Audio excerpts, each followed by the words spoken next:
Good afternoon, everybody, and welcome to our Georgia Freight and Logistics Commission meeting. We're going to get started. Chairman Tanner was at the Capitol today. He got sworn into some position, and so he's going to be a little late, but he will be here later on today. So we're going to go ahead and get things started. And since we're in a new location in a new city, I want to go around the room and make introductions again, if we could, and tell us who you're with, and we'll start over here. Thank you. Dave Wills, Executive Director of ACCG, Association of County Commissioners. Felicia Moore, President, Atlanta City Council. Steve Taylor, Commissioner in Bartow County. Hi, I'm Dave Williams, Metro Atlanta Chamber, sitting in place of our CEO, Hala Modelmog. I'm Tom Gale with the Georgia Municipal Association, representing all 538 cities in the state. Mark Weisenbaker, Lowndes County Commission. Eddie Deloach, Mayor of the City of Savannah. Brad Skinner, Omnitrax. Brandon Beach, Senate District 21, Chair of the Transportation Committee. Russell McMurray, Commissioner of GDOT. Dale Rutledge, State Representative, District 109, Henry, Rockdale, and Newton County. I'm Ed Kroll, President of the Georgia Motor Trucking Association, sitting in for Rebecca Brewster, who's President and COO of the American Transportation Research Institute. Derek Johnson, President of UPS South Carolina, Georgia, North Carolina, South Carolina. And I'm Stephanie Smith, a Senior Vice President in Supply Chain at Home Depot. George Powers, President, Tradeport Logistics here in Savannah. Griff Lynch, Executive Director for the Georgia Ports Authority. Okay, thank you all, and thank you all for being here, and thank you for serving on this committee. Before we get started on a presentation, I'd like to ask Mayor Deloach if you'd like to say a few things about your city and welcome us, and we appreciate you hosting us here in Savannah. Yes, we are glad to have each one of you here. We look forward any time we can get Atlanta down here. And any time Atlanta gets an opportunity to come down, they're glad to be down here. So we are grateful to have y'all here. We do look forward to serving you at any time. We are the hostess city of the South, and we'd like another opportunity to serve you at any time. Come down to see us. It'd be great. Well, thank you for having us. And before we get started, I know the President of the City Council had to leave our first meeting a little early, and we talked a lot about the airport. And one of the things we talked about after you left was trying to increase cargo at the airport. Could you just give us a quick update on, and I don't mean to put you on the spot, I didn't talk to you before this, Madam President, but could you give us an update on where we're going on the airport as far as trying to increase cargo, and is there a game plan to try to increase air freight at Hartsfield-Jackson? I know we're the busiest passenger airport, but we want to increase that, and just wanted to hear your thoughts. Well, first of all, I do know in the last administration there was a focus on increasing cargo at the airport. And conversations I've had with the current general manager, he does have that on his radar. I've also had an opportunity to speak with some who provide cargo management out at the airport, and they have a very strong desire to do so. So I'm not sure if it's in the master plan, but I will certainly check to make sure, but I do know that that has been a goal of our airport. Okay, Tom? Chairman, while we're on the subject of the airport, I do want to make sure that I make this commission aware that Commissioner McMurray and his team have pulled together a group to look at revamping the airport economic impact study that was done a number of years ago. That process is in the works, and I think that the City of Atlanta's Hartsfield-Jackson's airport general manager is on that group, and I think that'll be a real eye-opening look at how airports, not only the busiest airport in the world, but all the general aviation airports across the state, impact the state's economy. So I don't know what the timeline is, but I think that I'd commend this group to look at that report once it's completed. Okay. Thank you. Okay. Well, with that, we'll go ahead and get started. We had our first meeting. We had a great presentation from Commissioner McMurray and GDOT on what their freight plan is and what they've been doing in the freight business. And then we also heard from the Department of Economic Development, and they talked a lot about what they were doing as far as their plan for this. I can tell you, just driving in here, you can see this is an economic engine for our state. And we are so happy that we have this port, and it's doing so well. And we want to be here to support it and make sure we can move this freight throughout the state. And so with that, I want to turn it over. I guess, Griff, are you going to make the presentation? The Georgia Port Authority is going to make a presentation from 2:30 to 3:30, so we're going to start a little early. Okay? Welcome. Thank you. It might be from 2:30 to 3. I think that'll make everybody pretty happy here. So You got an hour, however you want to do it. Okay, very good. Thank you, Mr. Chairman, and to the members of the commission. First of all, on behalf of the Georgia Ports Authority, I want to applaud all of you for this initiative and anything that helps freight move more effectively through the state is something that we certainly want to be a part of and help in any way we can. So what I'm going to do first is just run, for those of you who weren't at the State of the Port, we put some new videos together and we've spent a lot of money on them, so I'm going to show them as many times as we can this year. But let's run a reel and just kind of give you a flavor for the ports and what you have here as a state entity.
I think that video captures the ports very well because it shows all the different business units we have. It's not just containers. As you could see, there was machinery, cars, what we call ro-ro vessels. And this chart represents who we are. We have 2 facilities in Savannah at the Garden City Terminal, which is the single largest container terminal in the Western Hemisphere.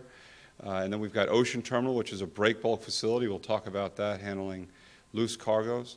And then down in Brunswick, we have the 3rd largest auto port and the largest in space, total acreage, auto port, and so handling over 600,000 cars a year. So great assets for the state.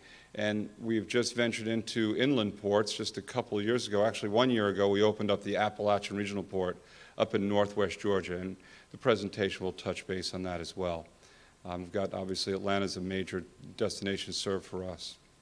So first and foremost, one of our key initiatives as the Georgia Ports Authority is to be an economic engine for the state. And every several years, we have a study conducted on our economic impact on the state. And probably the most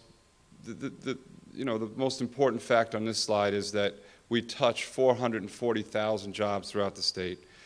That's an increase of, 19% since 2017. Like I said, we'll do another study this year, and I suspect it'll increase equally as well moving forward. And then the Georgia ports themselves, we have 1,352 direct employees that are counted in that number as well. So I think first and foremost, when you think about projects and how we can keep the ports moving forward, the SHEP project, which is the Savannah Harbor Expansion Program, has been in the works for 23 years now. And as I announced last week, and the Army Corps will be announcing next week, more detail behind it, the Inner Harbor is the last contract to be completed before the harbor is deepened 5 feet. So the outer channel was done several years ago. There's been some environmental mitigation projects that were in process and now coming to completion. And the inner harbor will kick off sometime really within the next week or two. And that's a 2-year project. When that is done, 2021, the Savannah River will be deepened to 47 foot on the inner harbor, and we're already, as I said, 49 feet on the outer harbor. So a great project. We thank the state for the support that we've received on that, because the state had to fund the first 30% of the project, and that's about $300 million. The feds are funding the $700 million left, and we're almost there. I think we're inside of about $150 million left in the project, and the Army Corps has now recognized the SHEP project as the single most important deep water navigation project in their system. So I think everybody's committed, and we feel like we're in a good position there. As far as the business goes, TEUs, just for everybody's reference, 20-foot equivalent units. Everything else is fairly simple here. We've got a great year. Our one-year numbers, 7.3% for last year. Fiscal year ended in June of 2019, up 300,000 TEUs. Tonnage was up 4.2%. And you go down the line, break bulk, ro-ro, again, roll on, roll off. That's mostly autos and machinery. And then intermodal would be the rail component, which was significant, growing at 16.6% and up to 912,000 TEUs handled annually. So I think these numbers, this is probably the third year in a row that we've grown like that with 6 to 7%. We had a 1 year kind of flat, and before that, the Georgia Ports has had phenomenal years as well, as most of us know.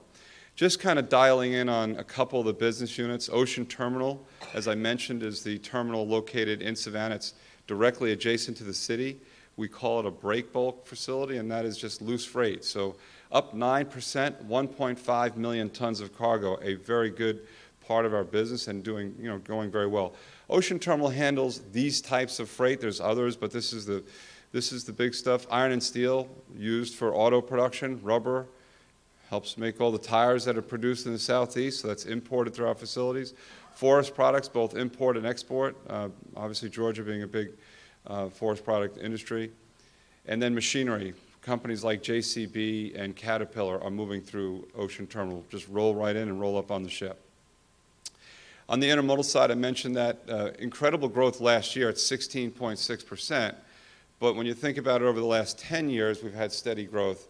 Going back to 2009, we're up now over 100% in that period of time. So a big part of our strategy moving forward will definitely be rail for many reasons. I think first and foremost, helping move trucks off the road and alleviate some of the Georgia roadways, plus some of the challenges that the trucking industry is faced with right now. So we want to fully employ and exploit the assets we have in our facility. We'll talk more about that in the presentation. One of the things that we're doing on our terminal is trying to expedite service. And when you think about connecting containers from the ship to the rail, that's a lot of time that can be saved and an area for us to increase efficiency. So what we have done over the last several years is focused on that, increased machinery, manpower, and so forth. And we are now in a world-class service range. And what that means is, in just a few years ago, it would take us somewhere between 2 to 3 days to connect freight from a ship to the rail. That's for import freight. Today, we're inside of 24 hours on average every day, and I would put that, as I said, at world class. And that cuts time and makes us more appealing from a transit time perspective versus other locations. So we think that's going to be a key to help us continue to drive business to the Georgia ports and to Georgia. Our 3-year growth chart is the same as what we've just looked at. We're up 25% on the containers, 22% on tonnage, and again, intermodal outpacing everything, up 30.7%, so a great story. And then finally, if we look at it over a 10-year period, you can see here that we were the 4th largest gateway going back in 2009. Today, we're the 3rd largest gateway, having passed Seattle-Tacoma. And over that time, what's most impressive is we've grown by 6.4% as a compounded annual growth rate. So really strong numbers. We continue to see great things, and if you saw some of the press yesterday, we had our board meeting. August was an all-time record. It's 16.5% growth, so here we have a larger base now, and we're still seeing double-digit months, which is really incredible. I would submit that I think that might be the best month that as far as a growth range that any port has had for that period. And so really excited to see that, and good news to build off of. Another interesting way of looking at that CAGR is that when you think about 10 years ago versus today, that there really are the mid-sized to smaller ports, and then there are the true gateway ports. And we would put Savannah in with LA Long Beach, which is clearly the largest, New York, New Jersey the second, and then Savannah. What this chart represents is the increase in annual throughput over that 10-year period. And you can see it ranges from 200,000 lifts of TEUs a year up to 1.1 million. And then Savannah and those larger ports I just mentioned are north of 2 million TEUs a year. And to put this in perspective, I just said to the State of the Port last week, so Miami took 10 years to do what we did last year. And that is significant. So what that tells us is we need to make sure that we are investing not only in our ports, but our roadways. I know that Russell McMurray kind of gave a great presentation and showed all the great things that were happening in Georgia. That is critical to support this kind of growth moving forward, and we appreciate that. From a market share perspective, just a real quick recap, you can see we've had solid growth. We have benefited in past years as a result of congestion on the West Coast and labor disputes as well. The ILA here, the International Longshoremen's Association, has been very supportive of everything we've done and been key partners for us. So that has helped us grow and maintain freight. In 2015, there was a labor dispute. We grew by almost 17% that year, and the question was at that point in time was, are we going to maintain this market share? What's going to happen the next year? And you can see that in the fiscal year 16, we did maintain it, and we grew on that base from there. For 2019, last year, we are now at 21%. It's the largest share we've ever had, market share for the East Coast, and it's the first time we've ever exceeded that. So when you kind of boil it down, clearly being over 20% is more than 1 out of every 5 containers moving through the East Coast is using these ports, your ports. And that's something we can be proud of, but we got to keep our eye on the ball and keep building on that. I threw some slides in there to kind of show some challenges that we're having in the industry, and we want to get this updated, but this is a last minute. It may not be in your book. At the next meeting, we'll have an updated slide for you to put in your book. But one of the challenges that the industry is faced with is truckers. There are not enough truckers to go around.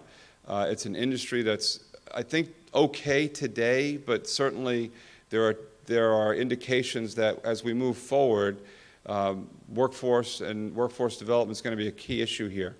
I think if you look at this pie chart going back to 1994 and you think about the age gap that's there, 40% of the employees in the trucking industry back in 1994 were aged 20 to 34 years old. Today, that's dropped down to 20%, and you can see the average age on the flip side is getting older. So I know this is a challenge for us, and it's something we have to keep our eye on. This is not just a Georgia issue. This is a United States issue. And as you know, folks aren't growing up saying, I want to be a truck driver. And we've got to change that mentality and figure out ways to make the industry more appealing, because I think when you work with the Georgia ports, that if we can turn trucks around quickly and make it efficient, truck drivers can make good money if we can provide a good operation for them. We want to do that. That's something we want to work on.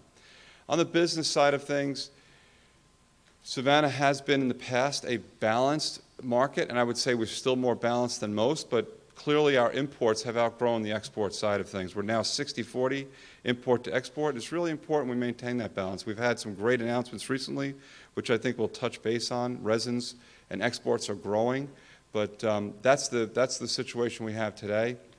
Our freight and our partners throughout the world are wide and varied, but most of it's coming from Northeast Asia. Southeast Asia is going to grow in the future and has been growing, and the Indian subcontinent, while it's small, we anticipate that will grow as well. So you can see that China is definitely our largest customer, and we don't see that changing overnight, but we do see sourcing as a result of some of these new tariff implications will be that Southeast Asia will pick up some of that business. So just give you an idea. I thought, I'm not going to go through these slides in detail, but I was at a presentation given by the CEO of PSA International, one of the largest port operators in the world, based in Singapore. And I thought this was very interesting. There's 3 slides, excuse me, that show the complexity of moving cargo.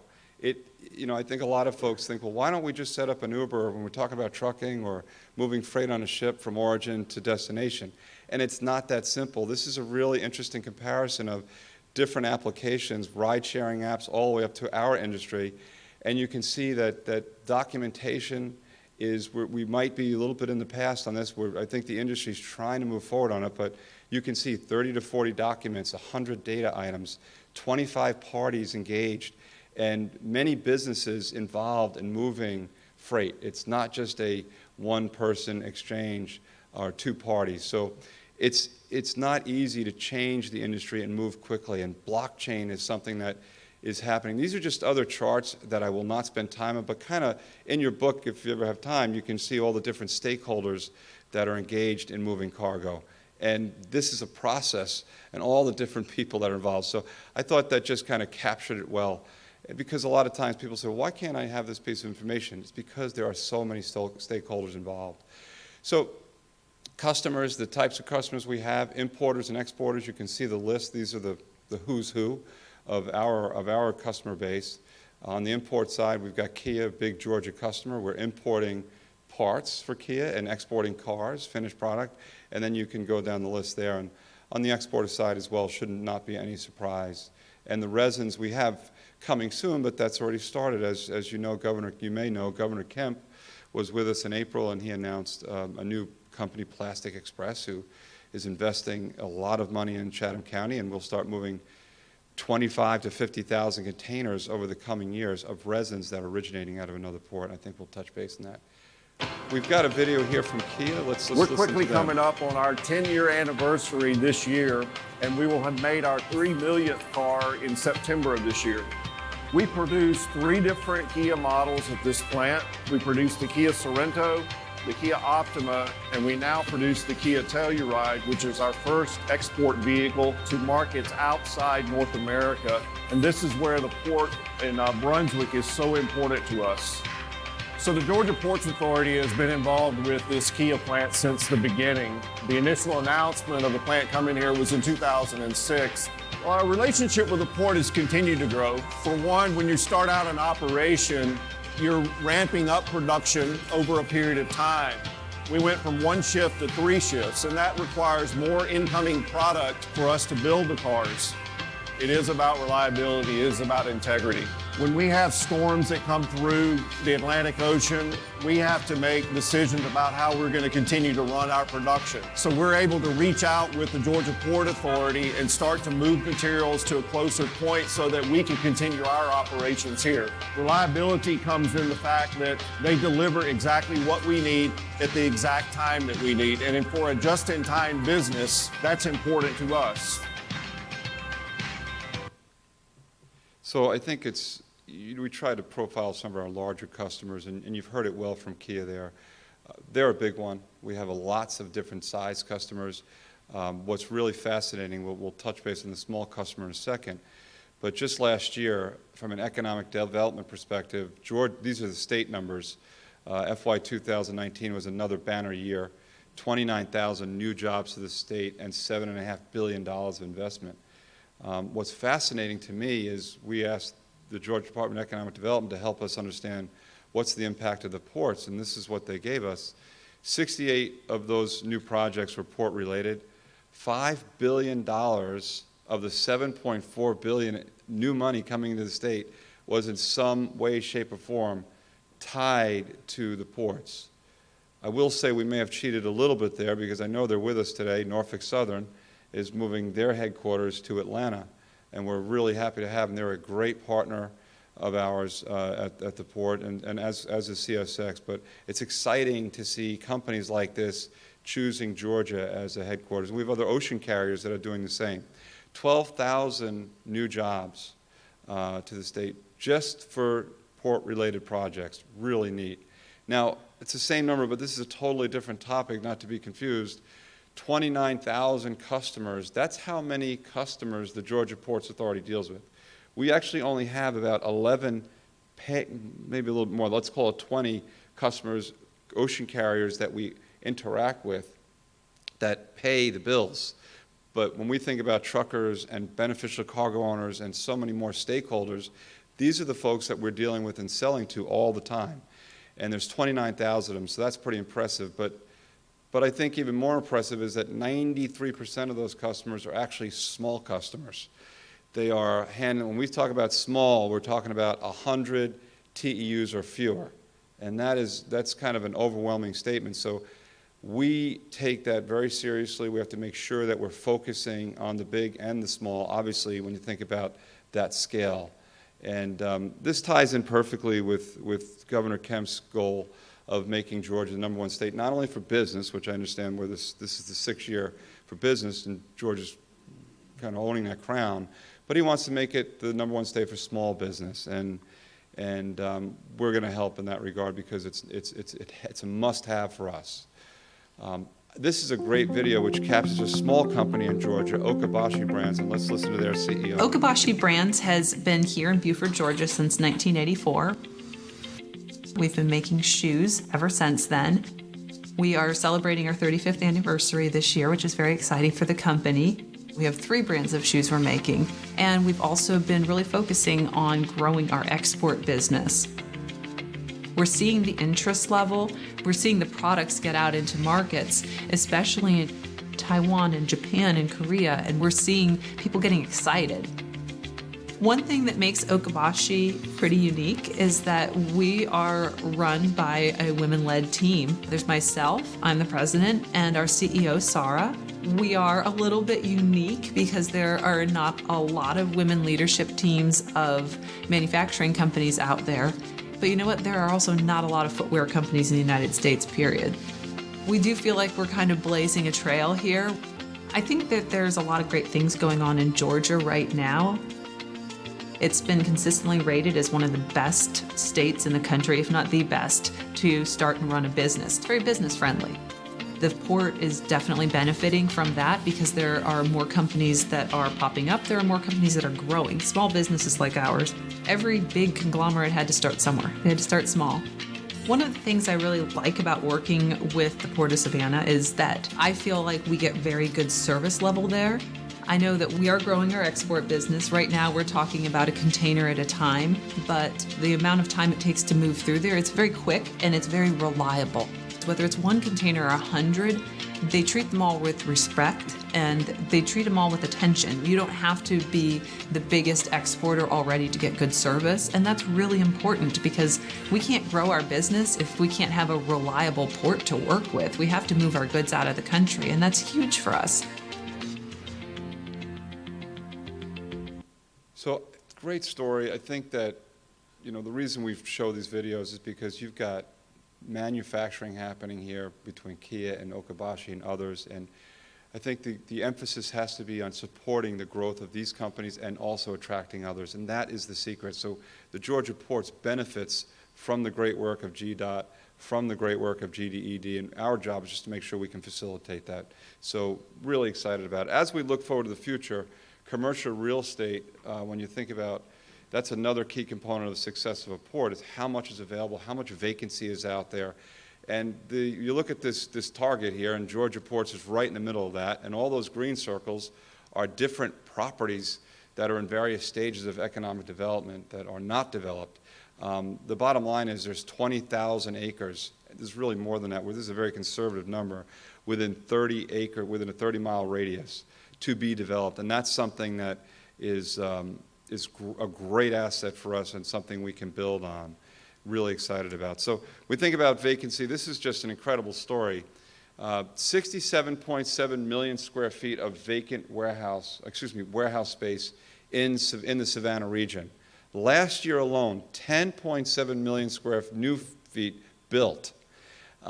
What's amazing about that is that if you look back at the 18 number, the 3.09%, you would have thought, okay, with such a massive investment and 10.7 million square feet coming online, that must mean that the vacancy rate would grow, because we don't want to be too low. We want to make sure we have space available for new customers when they come to the state. Well, with all that space built, we actually lost vacancy. And that really put us, meaning Savannah, in the quickest or highest absorbency rate in the country for our, as a percentage of inventory. So we are growing, not only the port's growing faster than everyone else, but the warehouse space is growing, distribution. And when we talk about warehouse space, it's not just a distribution facility with 100 jobs. This year, Wayfair moved on to took a 1 million square foot facility 5 miles from the port. It's going to be 1,000 jobs. When we talk about Plastic Express and the announcement I think I'll mention in a second, these are high-paying jobs as well. So really exciting stuff happening there, and we need to continue that investment. And it's not just about Savannah. The message and the reach goes throughout the state and beyond. A great example of that, I mentioned the Appalachian Regional Port. This was an investment that the Georgia Ports Authority, the state of Georgia, CSX, and Murray County worked together to develop an inland port. And we did it in a Tier 1 county, that place that was really needing and looking for jobs. And it's been a great story. And we did it because we saw that there was an economic development opportunity in this location. And we opened the Appalachian Regional Port just 1 year ago. And we have now these list of customers that are using it, and others, but some of the bigger names. But just recently, GE Appliances announced that they are going to site a brand new distribution center adjacent to our ARP facility. It's about a mile away, a mile and a half away, because of what that location means to their distribution network. And so this is that site. This picture was taken 2 weeks ago, bring 100 jobs to that community. And it's a massive investment, 650,000 square foot facility, and freight is going to start moving up there. And that is cargo that is not running through that part of Georgia today, and it's going there because of that inland port. So these are the types of impacts that the ports and the state can have when we plan our investments properly. Finally, if we're going to support that growth outside our facilities, we have to make sure we make the right investments on the inside. And these investments that I'm going to share with you come directly from Georgia Ports Authority's cash flows. This is not something today where we're borrowing money from the state. This is all internal. And the first one, and it's the single largest investment project, single project for the ports in its history, it's the Mega Rail. And this picture is tough to really, it doesn't do it justice. You have to get on the ground and see it. And I understand most of you may go for a tour, and that you'll see that firsthand, and it is exciting. But this is a project that essentially will add 100,000 feet of rail to our facility. It will allow us to move and build full 10,000-foot trains for both CSX and Norfolk Southern. Again, great partners of ours. And we want to make sure we facilitate growth, and we also think this will help move trucks off the road, and that's an important part of our project. So that project, the first phase, will open in March 2020. And that's right around the corner, just 6 months away. And then the final phase will be completed by the end of 2020. So today, as we speak, we're building massive rail-mounted gantry cranes that will support that. And I think that will, at the end of the day, what it does for us is it takes our capacity on rail from 500,000 lifts a year to 1 million lifts a year. So as far as that's just for the rail yards. So as far as on-terminal capacity, I don't know that you'll find another facility as large of that, on-terminal rail yard as large as that on a marine terminal. So good stuff there. So we had showed a video last year. We just said, let's take a look back, and we talked about some of the projects that we're doing. This is a look back at those projects. How did we do? And then a look forward. Refrigerated reefer racks to handle both export proteins and import produce. We've invested $15 million this year in reefer racks. We have now 3,000 reefer plugs on our facility. It's the largest anywhere in the nation. We doubled the size of one of our gates. That was an animation last year, and now that's complete today. So we're handling now 13,000 gate moves a day at the Georgia ports. We broke our record last week. We've got to add more capacity on terminal, and that's happening as we speak with more rubber-tired gantry rows. and we'll add 400,000 TEUs of capacity in just over the next few months. And then finally, the mega rail, as I just described, this is a kind of a better animation of it, give you a good feel for what this will look like when built. This is where we are today. We'll have 6 major rail lines running through, leading into 18 working tracks with 8 rail-mounted gantry cranes that you'll see here. So really exciting, state-of-the-art, highly modernized terminal, and that's 50% complete, as I just said. Brampton Road, another great GDOT project, will hopefully be under construction next summer and completed in 2023. That will dump truck traffic right into our Gate 3 and keep them off of local roadways, which is great. They'll bring them right in from 16. And then on our berth, we have 6 ship-to-shore cranes that we're building now. Each one of these cranes is $15 million apiece, so massive investment there. They'll be delivered at the end of this year. We have berth 1. Obviously, we won't do that, but we'll build a new berth behind berth 1 and widen the channel so we can handle larger vessels alongside. And in the future, we're going to bring in 170-foot cranes that will be capable of handling 20,000 TEU ships. So this is kind of how our berth looks now, and some of the key customers we have calling the berth, but we can today handle 3 14,000 TEU vessels and 3 and 4 of the ships. Tomorrow, we'll be able to handle 6 14,000 TEU vessels, because those are the largest ships that are calling the East Coast today. And ultimately, we can take the capacity at this facility from that 5.5 million TEU facility to 8.5, but that's not enough for us. We own Hutchinson Island, land on Hutchinson Island, which is directly adjacent to the Talmadge Bridge, and this is a future project that we're going to start permitting now and be working with our regulatory agencies. So this is just an animation, but it will be approximately a 300-acre facility capable of handling 2.5 to 3 million TEUs. And you can see that there. As we look forward in the future, there are 20,000 TEU ships and larger on the water. They cannot fit under the bridge. So the most significant investment that the Georgia Ports Authority will really need, where we'll need help, is a higher bridge that will have to be in the range of 230 feet. And that will allow us to really fully handle what we think we're capable of. The bridge is a tall order. It's not something we need tomorrow. It is something we'll need, we think, a decade from now. But if we're going to be ready in a decade, we need to start that process now. So on that note, we are working very closely with Commissioner McMurray and his team.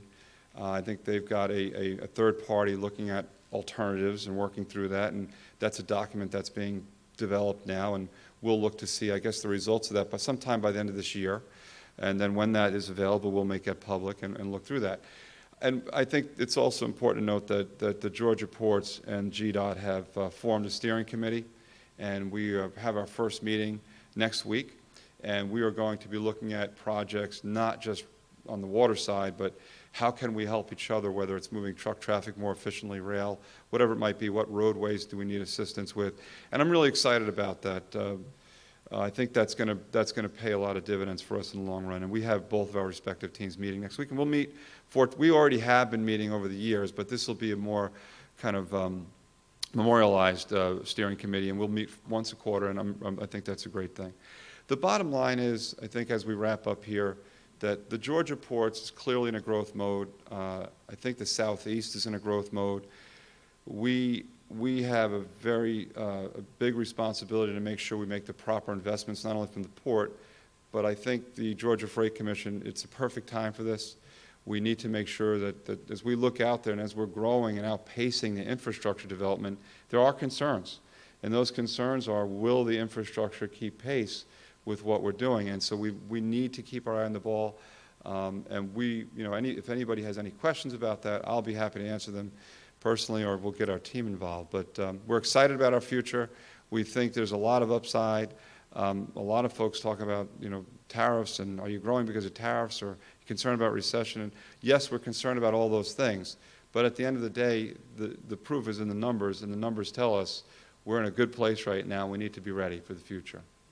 Thank you for your time, Mr. Chairman. Thank you. Great presentation. I'll open it up for questions from the committee.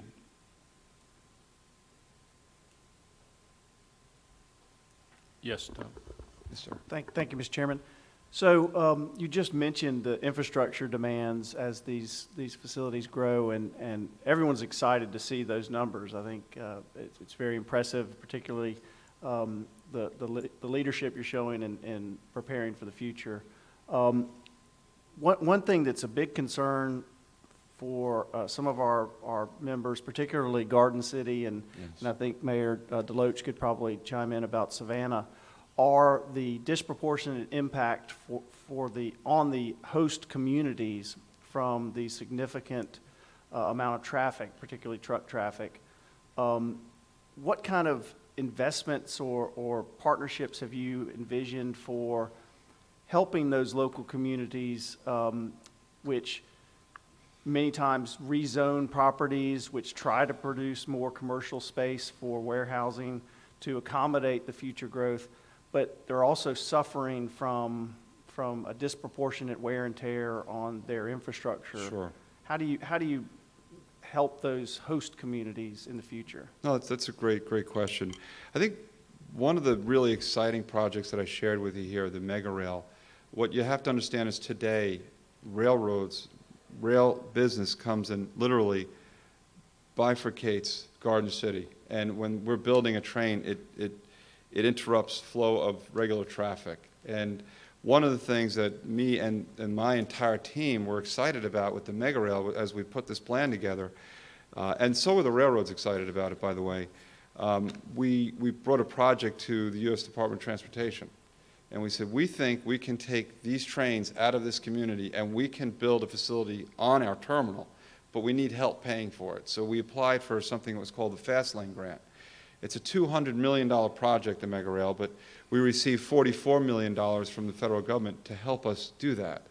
And so I'm happy to tell you that with that 100,000 foot of train track we're building, what that's doing is actually taking trains out of the community and putting them on our terminals. So that is a great example of how the two can work together. I think the other great example is, we mentioned Brampton Road. So you have truck traffic coming in and using local roads more so in the past than today to get to our gates, our truck gates. And projects like the Jimmy DeLoach Parkway, like Brampton Road, dumping trucks, keeping them off the local roads is key. And some of the improvements that we're building. But it's not enough, and we need to continue to use those examples as ways to set a path forward. And that's why, that's a perfect example of why we need to meet and talk about those things. Because, you know, when you talk about handling 13,000 trucks a day, that is a lot of trucks.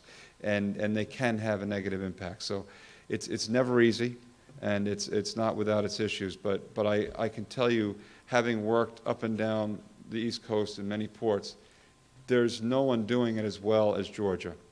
And I'm proud of that fact, and something we take great pride in working with our sister agencies to do. Did that answer your question, sir? Okay. Yes, Derek? Yes, sir. Thank you. Had mentioned something during the course of it about workforce development, or at least truckers, and how Yes. there isn't as many of them moving into the workforce. I would expect with the tremendous growth that you highlighted, there's a need for efforts around workforce development. What's being done, I think, locally in Savannah through you and partnerships to focus on workforce development?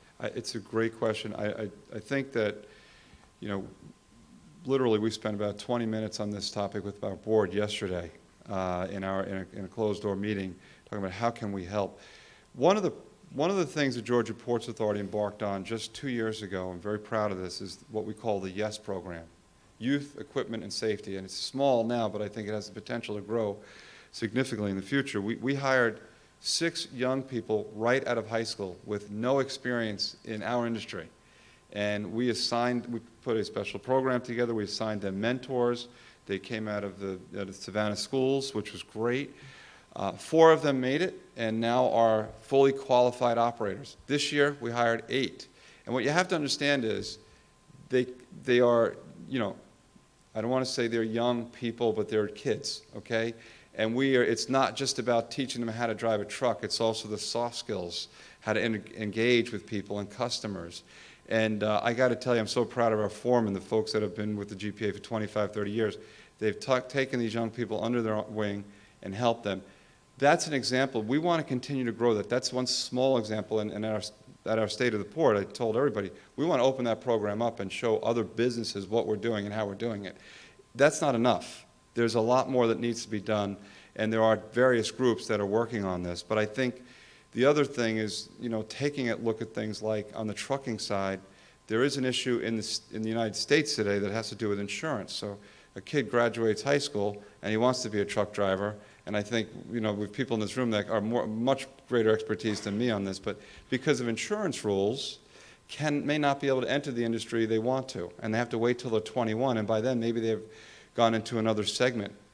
So we have to look at why and what are the things we can change rule-wise to help foster growth in those industries that are short on people.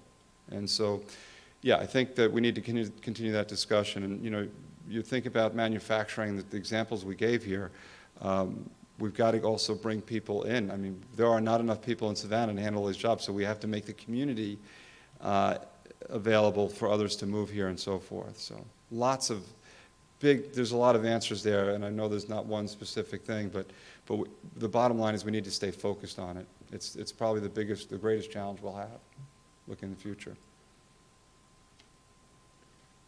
Thank you. Any other questions? Yeah, I'm sorry. Anything else? Talk a little bit about, I noticed that in the exporters, I didn't see any poultry companies in there. Tell us a little bit about exports. AJC International. Oh, that's poultry. Okay, yeah, that's one example. And those were just, we just really took a selection of. They're probably the largest poultry exporter trader. So you wouldn't recognize that name, but they're trading, that's why. So that's poultry? Yeah, exactly. And that's one of the biggest exporters, isn't it? Yep, that's one of, and as you saw in our animation, we are investing in, and we use this term loosely, reefer capacity. Okay, so refrigerated capacity, having plugs on the terminal to make sure we can handle chilled boxes, blast frozen cargo. And that is a great strength for Georgia and the Georgia ports. There is no other port with anywhere near 3,000 plugs. And that's a lot of power that's required for that. So Georgia Power is another big partner of ours to handle that business. And so, yeah, we expect and fully anticipate continued growth on that side, especially as these tariff issues are settled, because that's a big export for Georgia. All right, one other question. The ones that are ahead of us, Long Beach, LA, and New Jersey, New York, yeah. Do they also, I know we're one of the ports that have 2 Class 1 rail Yes. lines. Do they have that at their ports? Yeah, I think when you look at the West Coast, there are different railroads on the West Coast than here. There are, you know, when you think about Canada and the West Coast, they've got 4 Class 1 railroads, and the East Coast has Norfolk Southern and CSX as the 2 key the only Class 1 railroads. And there are different types of facilities at each port and terminal, but I would put what we're building here, I'd put it up against any single one of those. Okay. And lastly, let me ask you one other question. On that one slide, it says 2.5 times faster, I think? Yes. You're getting product out? That was about connecting. One of the key metrics when we're talking about moving rail freight is how long is it on the terminal? How long does it take the terminal operator to make it available or load it? Because it's our operation. We're loading and discharging those trains. And so what I was saying there was it was in the past taking us in the range of 2 to 3 days to connect freight from the ship onto the rail. And today we're doing that 24 hours or less. And anytime you can cut transit time out of moving a container, it makes your port, our port, more appealing to customers around the world. It's all about how reliable is your service, what does your service cost, and those are some of the 2 key factors. And that reliability piece is really important, and I think that's an area that the Georgia Ports Authority shines. One other question. I've got a few, but no problem. On as you make these trains longer and they go through small towns, yes, is that going to be a problem as far as, I mean, I'm sure, are you working with Commissioner Very good McMurray. question. In making the trains longer, one of the challenges we actually have today is the trains are too short leaving our facilities, so we have to move more trains to connect to a marshaling yard. And so today we have trains for one of the companies that goes to a yard, and then they build a larger train because we can't build a long train facility. So at the end of the day, what we're talking about is less train. They may be longer, but there'll be less train movements, a significant amount less. And we actually had done, for the grant application, we had done studies of how much time was lost and how much time do we interrupt traffic when crossing roadways right in the local port region. And we are going to be saving, while we double freight movement on the rail, we'll actually reduce by hours of day the amount of train crossings, at-grade crossings on the local roadways. So yeah, it's the right question. We think having less trains moving longer trains is actually just a much more efficient way of doing it, and the numbers will prove that out as well. So, and also, how high can you stack those trains? They're Two too or high. three? Yes, too high. Because of Double bridges, stack. because of the bridges? No, you well, may have to go double under- stack is kind of the industry standard. If we Okay. can do that, we're in good shape. Yeah. Okay. So there's no problem with bridges through, No, from here to no Atlanta? issues. I think there's some rail experts in the room, but for us, everything that leaves the Georgia ports is double stack. We do not have those issues at this time. No. Mission service and cost, can you just touch on the cost of using our ports? Who's paying those costs? The ocean carriers, the structures, and how do we compare with the other ports? Sure. I would tell you that basically, the way the Georgia ports works, I didn't go through all this, maybe I should have. We are an owner-operator when it comes to the Garden City terminal. So we are operating, we own the ports on behalf of the state, and we operate the ports as well. There are other stakeholders that have operations, but we're planning and really overseeing the entire operation. So we have contracts with ocean carriers. There are about 11 major ocean carriers in the world, and they all use our port. And those contracts include what we call a throughput fee. And our throughput fee, it depends on who you're comparing to. We don't have access and visibility to everybody's charges, but I would say that we're probably significantly less than the West Coast. We're comparable to other ports in the Southeast, and certainly less than the Northeast by maybe a couple percentage points. The bottom line is, the thing that we like to say is, if you looked at the Georgia ports, our goal is to be in the bottom 20% on cost and the top 20% on service. And I think from what our customers tell us, we think we achieve that. Okay, Russell, you got some comments? Thank you, Chairman. Griff, this may be a hard thing to answer. The question always comes up to us is, why isn't all this freight going around Atlanta? Is there a percentage do you know what sort, I know it's hard, is there a market share that that may go to Metro Atlanta or goes elsewhere? Is there a way to understand that? It's really difficult. One of the things that we are working on right now is getting greater visibility to the cargo after it leaves the ports. Clearly, we know a lot of our customers. You talk about Kia, we can tell you how many containers go in there. But when you think about 4.5 million TEUs, it's almost impossible for us to know every customer and where that freight is going, because when we deal with an ocean carrier, we are not necessarily following that manifest or bill of lading. We're dealing with the ocean carrier. But unless a shipper calls us and says, hey, we've got an issue here. So Atlanta, when we look at our freight base, though, the Atlanta metro area is probably in that 50% of our total business. That's a massive customer for us, and really one of the keys to our success.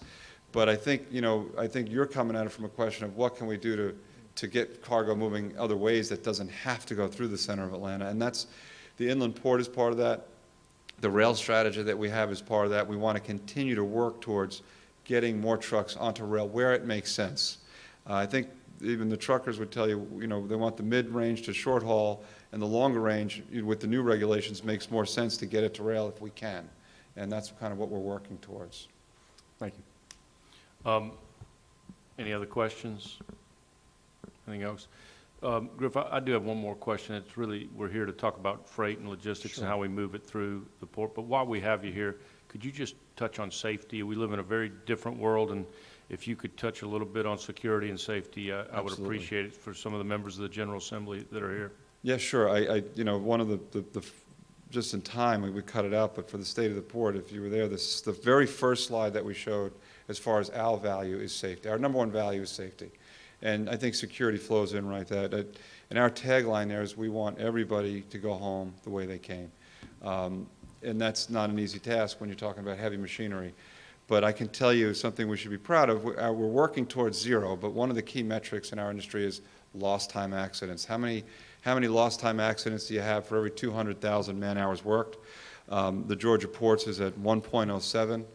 This industry standard in our industry was 3.33, so we're doing well better than industry average, but we'll never be doing good enough until it's zero.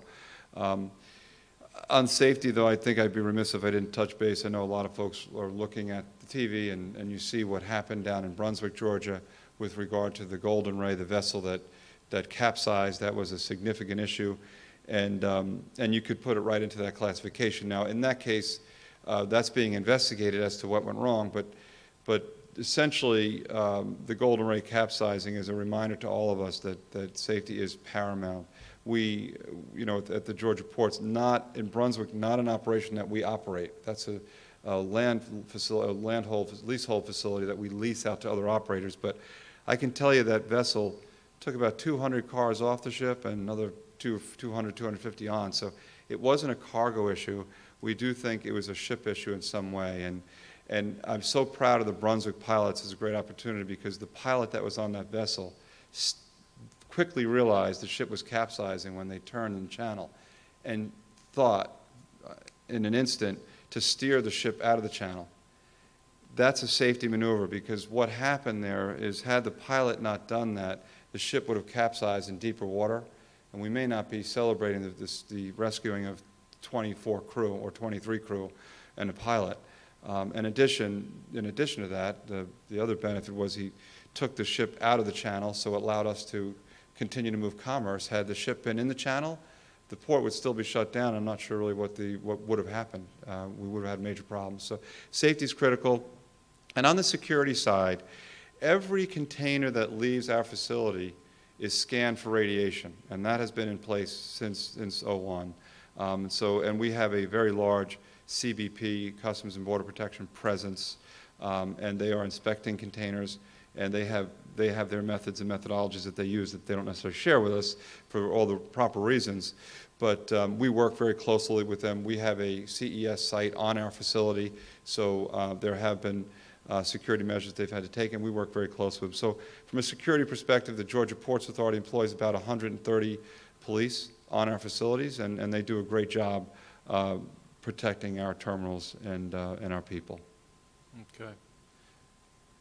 Chairman, just to follow up on your safety question, I'd like to bring up the issue of safety on roads. A number of years ago, local governments had the ability to have their law enforcement officers take specific training to do truck safety inspections, and they would do the same training that state officers would do, and they were able to issue citations when they found trucks with safety violations.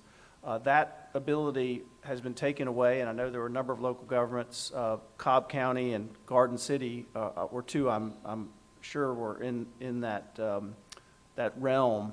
But I would encourage us to from the sake of road safety, looking at requiring the same level of training for local government law enforcement that state officers get, to have that brought back as another component of public safety for truck inspections, particularly for those dray drivers that are moving from the ports to facilities just a few miles down the road, and then they're back and forth, but also for those that are doing more long haul and through haul through the state of Georgia. Because the last thing we want are trucks that can't stop because their brakes haven't been inspected and they're just trying to make ends meet. But safety is a real big concern for the local governments.